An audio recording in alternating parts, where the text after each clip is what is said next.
İmanın elə bir mərtəbəsi var ki, deyirsən ki, psixoloqum Allahdır.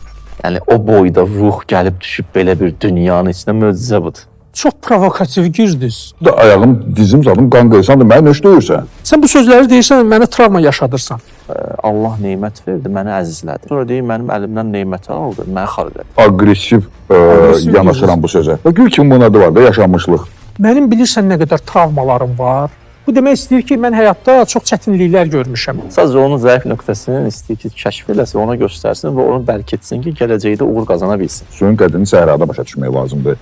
Okeanda niyə suyun qədrini başa düşər ki? Bəzi psixoloji problemlər var ki, o imansız həll oluna bilmir. Bəzi vaxtlar etməkdən çətindir. Mənəvi inkişaf üçün istirab zəruridir, yoxsa insan acı çəkmədən də kamilləşə bilər? O həqiqəti görəndən sonra sən onu buraxıb insanların arasına gəlib onların arasında yaşamalısan.